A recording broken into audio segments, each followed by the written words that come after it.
My next guest was used also in worshiping the devil, participated in human sacrifice rituals and cannibalism.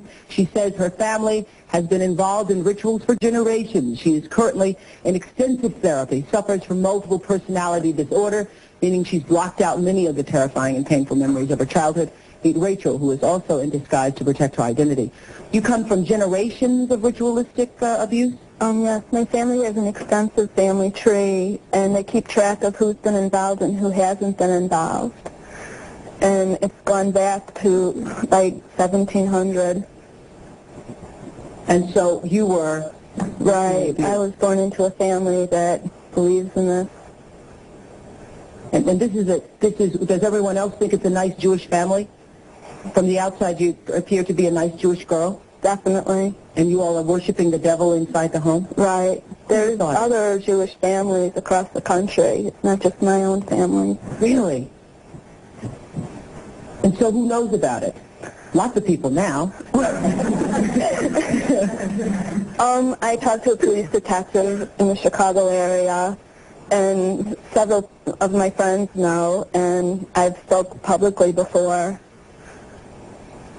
And so when you were brought up in this kind of evilness, did you just think it was normal? I've blocked out a lot of the memories I had because of my multiple personality disorder. But yes, I mean, it's like if you grow up with something, you think it's normal. Mm-hmm. I always thought... So what kinds of things? You don't have to give us the gory details, but what kinds of things went on in the family? Well, there would be rituals in which babies would be sacrificed, and you would have to, you know... Who's babies? There were people who bred babies in their family. No one would know about it. A lot of people were overweight, so you couldn't tell if they were pregnant or not, or they would supposedly go away for a while and then come back. The other thing I want to point out, not all Jewish people sacrifice babies. I mean, no. It's not a very typical thing. I just want to point that out. This is the first time I heard of any Jewish people sacrificing babies. But anyway, so you witnessed the sacrifice. Right. When I was very young, I was forced to participate in that, in which I had to sacrifice an infant. And the purpose of sacrifice is to what? Is to bring you what? What are you sacrificing for? For power. Uh-huh. Power. And so, were you ever used? Were you ever used yourself? I was molested. I was raped several times. Mm-hmm. What's your mother doing? She's in all of this. What's her role in all of this? I'm not exactly what her role is. I haven't, recovered all of my memories, but her family was extremely involved.